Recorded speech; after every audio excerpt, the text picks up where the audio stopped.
আস্তে, মানুষ তো ভাববে বাড়িতে চোর ডাকাত ঢুকেছে। অভ্র ধীরে ধীরে নীরুর মুখের উপর থেকে হাত সরিয়ে নিল। তারপর ফোনের ফ্ল্যাশ লাইট জ্বালালো। নীরু ক্ষোভে গলা চেঁচিয়ে বলল, আপনার এত বড় সাহস, আমার মুখে হাত দিচ্ছেন? অভ্র ঠোঁটের কোণে এক চিলতে হাসি টেনে শান্ত গলায় জবাব দিল, ও, মুখে হাত দেওয়াটা ভালো লাগেনি? হাতটা অন্য কোথাও দেওয়া দরকার ছিল বুঝি? নীরুর মুখ শুকিয়ে গেল। ভ্রু কুঁচকে বলল, অভ্র ভাই। অভ্র চোখ নামিয়ে এক মুহূর্ত চুপ করে রইল। তারপর চাপা স্বরে বলল, ছি, এভাবে বললে মরে যাই। আসেন ভাই, একসঙ্গে গু খাই। ওয়াক, এসব কোথা থেকে শিখেছো? নিশ্চয়ই ফারাজ ভাইয়ের কাছ থেকে। নীরু মুখ ভেঙচি কাটলো, বলল, কমুনা। বিদ্যুৎ ফিরে আসতেই নীরুর চোখ মুখ উজ্জ্বল হয়ে উঠল। আগের মতো দীপ্তি ফিরে এসেছে। যাক, অবশেষে নাটকটা দেখা হবে। হিরো সুন্দর, তবে গায়ের রংটা চাপা। চাপা বললেও ভুল হবে, উজ্জ্বল ফর্সা বলা চলে। ছোটবেলায় চাপাই ছিল। দিনকে দিন রূপচর্চার বদলতে বেশ উন্নতি হয়েছে। টেনে টুনে মেট্রিক পাস করেছে, এবার কলেজে ভর্তি হয়েছে। ভালো কলেজে ভর্তি করাতেও টাকা খরচ করতে হয়েছে। মেয়ে পড়ালেখার নামে ডাব্বা, আবার খালুরে ডাকে আব্বা। বিদ্যুৎ আসতে অভ্র গলা সতর্কতা টেনে বলল, দয়া করে আর কখনো অন্ধকারে এভাবে চিৎকার করবেন না পা। লোকে ভুল বুঝতে পারে, দুষ্টু চিন্তা ভাবনা করতে পারে। নীরুর মুখ ভিঞ্চি কাটলো, কথাটা একদম গায়ে মাখিনি। নিজের রুমের দিকে যেতে যেতে বলল, আমার মুখ, আমি চিৎকার করব, তাতে কার কি আসে যায়? নীরু চলে যেতে অভ্র তা যাওয়ার পথে তাকিয়ে থাকে। খানিক বাদে মাথা চুলকে বলে, আরে ধ্যাত, আমি না ফারাজ ডাডির কাছে এসেছিলাম। যাকগে, এখন আর দেখা সাক্ষাতের মুড হচ্ছে না, বাহির থেকে হাওয়া খেয়ে আসি। বউ বউ ডাক পারি, বউ আমার কার বাড়ি, আয় রে বউ বুকে আয়, তোর স্বামীরে মশায় খায়। ফারাজ মশারি টাঙাতে টাঙাতে ছন্দ কাটছে। চিত্রা ডিভানে শুয়ে ম্যাগাজিন পড়ছে। একটু পর পর আবার ফারাজের তামাশা দেখছে। সন্ধ্যাবেলায় কেউ মশারি টাঙায়? তার ধৈর্যের বাঁধ ভেঙে গেল। আপনাকে মশারি টাঙাতে কে বলেছে? ফারাজ স্বভাব সুলভ হাসি ছুড়ে দিয়ে বলল, আরে সাদামুলা, মশারি না টাঙালে তো আমাকে মশাই খেয়ে দিবে, তখন তোমার কি হবে? আমি নিজেকে হেফাজত করছি জাস্ট ফর ইউ। তোমার মতো এক পিস থাকতে আমার রক্ত মশাই কেন চুষে খাবে? বলো বউ, বলো বলো। বুঝলাম না, ভালোবাসা দেখালেন নাকি খোঁচা মারলেন? চিত্রা ভ্রুকুচকে বলল, খোঁচা?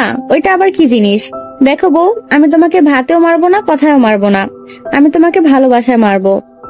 ওসব খোঁচাখুচি আমার পোষায় না। চিত্রা বিরক্ত হয়ে ম্যাগাজিনের পাতা উল্টালো।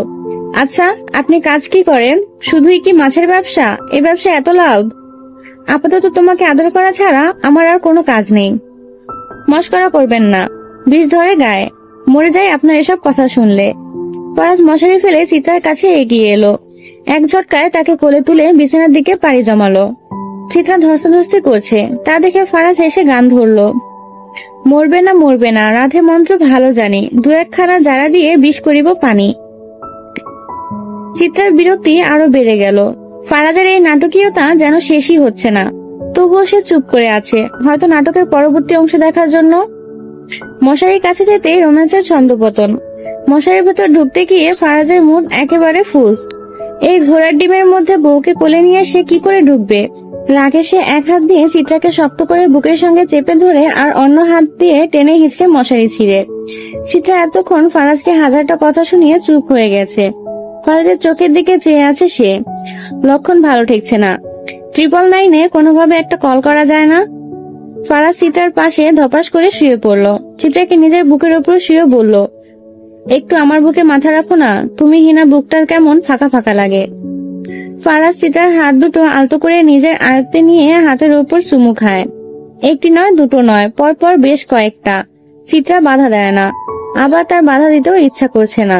কিন্তু আশ্চর্যের বিষয়, একটু আগেও যে চিত্রা কেমন তেজি ছিল, সে এখন পাথরের মতন স্তব্ধ।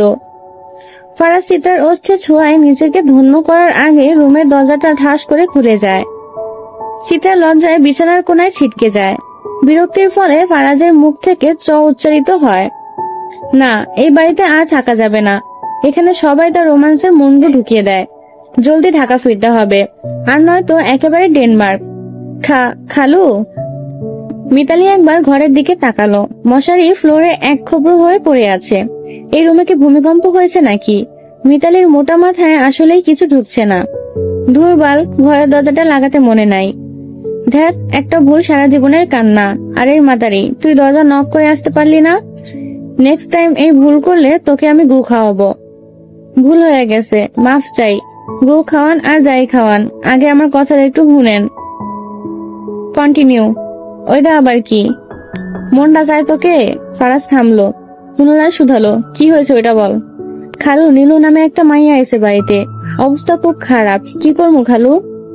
ফারাজের মুখে কোনো প্রতিক্রিয়া নেই। এই মুহূর্তে যদি ঘোড়াও তার সামনে ডিম পারতো তবুও হয়তো সে একটু প্রতিক্রিয়া দেখাতো না, কারণ আপাতত তার মস্তিষ্ক জুড়ে প্রিয়তমা বিচরণ করছে। তবে চিত্রা জলদি বিছানা ছেড়ে উঠে পড়লো।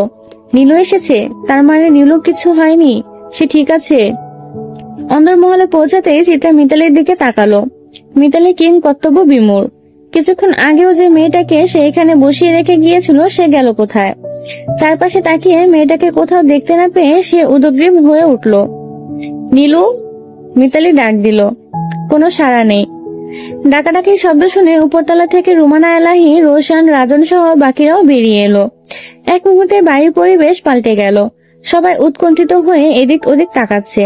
ফারাজ এতক্ষণ বুকের কাছে হাত গুজে দাঁড়িয়েছিল, এখন তার বিরক্তি লাগছে। রাজন নিচে নেমে এলো, কপালে ভাঁজ ফেলে বলল, আরে থাম তো, সন্ধ্যাবেলা এত চেঁচামেচি করছিস কেন? মিতালি ব্যাকুল কণ্ঠে বলল, ভাই সত্যি আমি নীলু নামের একটা মাইয়ারে এখানে বসায় রেখে গেছিলাম। রাজনের ভ্রু কুচকে গেল। মেয়েটার নাম নীলু, এটা তুই জানলি কিভাবে? জিজ্ঞেস করছিলাম, ওর অবস্থা ভালো ছিল না। সে কইল চিত্রা আপার সাথে একটু কথা আছে, শুধু একবার তারা ডাইকা আনো। আমি তাই ওরে ওইখানে বসাইয়া চিত্রা আপারে খবর দিয়ে আনতে গেলাম, কিন্তু ফিরে এসে দেখি মাইয়াটা গায়েব। রোশন বিরক্ত হয়ে বলল, এখন তো কেউ নেই, কে না কে এসেছিল তা নিয়ে বাড়ি মাথায় তুলতে হবে না। দেশের অবস্থা ভালো না, ছিনতাই বাড়ছে, অযথা এমন হুটহাট কাউকে অন্দরমহলে ঢুকাবি না। রাজন সুর মিলিয়ে বলল, দেখিস নাই পুকুরে 2টা লাশ ভাসাইয়া দিছে, কোন দিন না জানি তুই টার্গেটে পড়ে যাস। মিতালি ভয়ে চুপ হয়ে গেল। ফারাজ একবার রাজন আর রোশনের দিকে তাকালো, তারপর একদমে বলল, সবাই যার যার ঘরে চলে যাও। সবাই যেতেই ফারাজের দৃষ্টি স্থির হলো চিত্রার দিকে। মেয়েটার মুখ কেমন ফ্যাকাশে লাগছে, আজ সারাদিনে অনেক কিছু দেখেছে, মানসিকভাবে বেশ ধকল যাচ্ছে ওর ওপর। ফারাজ ধীরে ধীরে চিত্রার দিকে এগিয়ে গেল। বউ। চিত্রা নিঃশব্দে তার দিকে তাকালো। বাজিতপুরে যাব, জিনিসপত্র যা লাগবে প্যাক করে নাও। চিত্রা বিস্মিত দৃষ্টিতে ফারাজের চোখের দিকে তাকিয়ে রইল। বাজিতপুর? কিন্তু হঠাৎ সেখানে কেন? সকাল থেকে মোহনার শরীরটা বেশ খারাপ লাগছে, গা গুলিয়ে উঠছে, মাথার ভেতর ধকধক করা যন্ত্রণা হচ্ছে। আজ স্টাফ নিল কোনো কাজ করছে না। তারিখ কত আজ? ক্যালেন্ডারের দিকে হাত বাড়িয়ে চোখ বুলিয়ে নেয় সে। মুহূর্তে তার শরীর ঠান্ডা হয়ে আসে, বুকের ভেতর কেমন যেন শূন্য লাগতে থাকে। না না, সময় তো পেরিয়ে গেছে। মোহনার সারা শরীর কাঁপতে থাকে। মাথার ভেতর একটাই প্রশ্ন, সে কি গর্ভবতী? না, এটা অসম্ভব। সে ধীরে ধীরে টেবিলের দিকে তাকায়।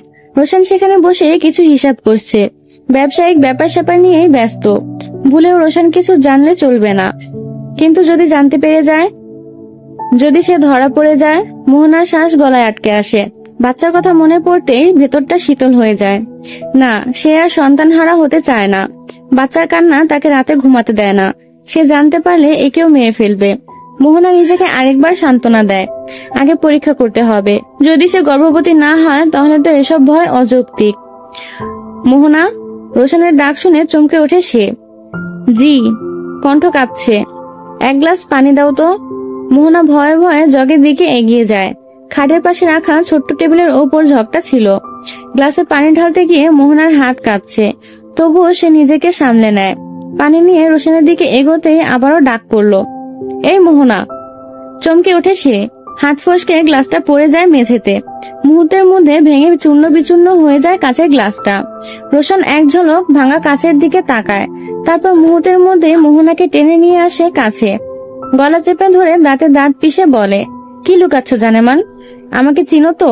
আমি কেমন সেটাও আশা করি জানো। সাবধান, নিজের জমদূতকে ডেকো না। রোশন মোহনাকে ধাক্কা দিয়ে কাঁচের উপর ফেলে দেয়। চোখের সামনে দপদপ করতে থাকে রক্তমাখা কাঁচের টুকরো। শরীরের এক পাশ ক্ষত বিক্ষত, রক্ত গড়িয়ে পড়ছে মেঝেতে। তবু মোহনার মুখ থেকে কোনো শব্দ বের হয় না। সে ধীরে ধীরে উঠে দাঁড়ায়, যন্ত্রণা চেপে ধরে নিজেকে সামলায়। যদি মাটির নিচে একটা ফাটল থাকতো তাহলে সে তাতে ঢুকে চিরদিনের মতো হারিয়ে যেত, কিন্তু তার উপায় নেই। মৃত্যু ছাড়া মুক্তি কোথায়? আকাশ আজ এক শোকপট, কালো মেঘের দুর্ভেদ্য আবরণে ঢাকা, যেখানে চন্দ্রের রূপালী আলো অসহায়ভাবে বিলীন হয়ে গেছে। বাতাসে শীতল প্রবাহ শীত দ্বারা এক অদৃশ্য শিকড় জড়িয়ে দিয়েছে। পথের ধূসর প্রান্তরে ছন্নছাড়া কুকুরগুলো ক্ষীণ আলোয় ঘেউ ঘেউ শব্দ এক ভগ্ন সুর তৈরি করেছে। হয়তো রাতের আধারে তারা কোনো অশরীরীর উপস্থিতি টের পেয়েছে। হুটহাট আবার বাতাস দিকবিদিক হয়ে ছুটছে, তার রুদ্ধশ্বাস প্রবাহের সূক্ষ্ম পাতারাও এক কৃত্রিম ঘূর্ণিতে আবর্তিত দেখাচ্ছে। দেখে মনে হচ্ছে কারাগারের বন্দীরা মুক্তির জন্য প্রলাপ বকছে। চারপাশে ছড়িয়ে আছে প্রাকৃতিক চাপা নৈঃশব্দ। এই নৈঃশব্দতা প্রাকৃতির প্রতিটি কোণায় বিষণ্ণতার ছাপ ফেলে রেখে যাচ্ছে, বহু দূরে, হয়তো তার চেয়েও বেশি দূরে। সোহান নদীর ঘাটে নির্বাক বসে আছে। চারপাশে নিকষ অন্ধকারে তার কৃষ্ণগাত্র একাত্ম হয়ে গেছে রাত্রির অতল অমানিসার সঙ্গে। শুধু ঠোঁটের করে চেপে রাখা দাহমান সিগারেটের জ্বলন্ত কুণ্ডলী মাত্র প্রমাণ করে যে সে এখনো নিঃশ্বাস নিচ্ছে। শূন্য দৃষ্টি প্রশস্ত অথচ বিষাদগ্রস্ত মুখ, কিন্তু তার অন্তর্গত উত্তাল আগুন নিস্তরঙ্গ নদীর মতো নয়, বরং গভীর গহ্বরের দিকি দিকি দহনে পরিণত হয়েছে। চিন্তার প্রবাহ বিভ্রান্ত, সুস্থ যুক্তিবোধ যেন দূরতম কোণায় নিবাসিত। বিরক্তি তার অস্তিত্বকে এমন ভাবে গ্রাস করেছে যে মনে হচ্ছে পৃথিবীর সমস্ত কোলাহল নির্বাসনে পাঠালেই তবে সে শান্তি পাবে। অথচ সে জানে তাও যথেষ্ট নয়। তার ধমনীতে ছুটে চলা ক্রোধ ও অতৃপ্তি এত তীব্র যে কয়েকটি নিঃসংকোচ হত্যা করলেও হয়তো এই দহন প্রমোষিত হবে না। হাতের আঙ্গুল অস্থিরভাবে নড়ছে। রাতের আধারে নদীর ঘাটটায় কেবল জলের শব্দ। নিস্তব্ধতার মাঝে হঠাৎ ভেপু বাজলো। দূরের কোনো ট্রলার থেকে ভেসে আসছে এই শব্দ। সোহান বিরক্তিতে পা নাড়ায়। পায়ের লোমশ চামড়ায় মশার দংশনে ছোট ছোট দাগ ফুটে উঠলেও তার তাতে ভূক্ষেপ নেই। তার মাথায় ঘুরপাক খাচ্ছে অন্য চিন্তা। হারুন সহ দলের 4 জন খুন হয়ে গেল, অথচ হত্যাকারী কে তা সে এতটুকু আঁচ করতে পারছে না। খুনের কি তার চেয়েও বেশি ক্ষমতা, আধিপত্য? শহরের ব্যবসার পরিধি বিশাল। শহরের রাস্তায় যে অটোরিক্সা মোটর গাড়ি চলে তার বেশিরভাগই তার আওতায়। চালকরা দিন শেষে নির্ধারিত টাকা বুঝিয়ে দেয়, আর সোহান হিসাব চুকিয়ে তাদের পারিশ্রমিক দেয়। এই ব্যবসায় তাকে নাম দিয়েছে, পরিচিতি দিয়েছে, তবে নৈতিকতার ভাত নেই দেশে। তার নৈতিকতা খারাপ থেকে শুরু হয়েছে আর খারাপেই শেষ। সোহান লুঙ্গিটা একটু উপরে টেনে তোলে, পায়ের পাতা চুলকায়। গায়ে তার অদ্ভুত রঙের একটা শার্ট, রংটার ব্যাখ্যা সে দিতে পারবে না। সোহানের কল বাজছে। সোহান টের পেয়েছে, তবে তুলে দেখতেও মন চাইছে না, এমনকি কে করেছে সেটাও জানতে ইচ্ছে করছে না। পরপর 3টা কল আসার পর একরাশ বিরক্তি নিয়ে কল তুলে রিসিভ করে। ওপাশ থেকে গম্ভীর পুরুষালী গলা ভেসে আসে। কল রিসিভ হতে বিশ্রী গালিগালাজ শোনা যায়। সোহান জবাব দেয় না, সে মনোযোগ দিয়ে কথা গিলে। কথার মাঝে হঠাৎ এক তথ্য ছুড়ে দেওয়া হয়। সঙ্গে সঙ্গে সোহানের চোখ মুখ চকচক করে উঠল। হ্যাঁ, এমন একটা খবরের অপেক্ষাতেই তো সে এতক্ষণ ছিল। সোহান পৈশাচিক হেসে বলল, এতদিনে একটা কামের কাম করছো মামুর বেটা, এবার সুন্দর একখানা গল্প বানাইয়া নাটকখানা প্রচার করে ফেলাও দেখি।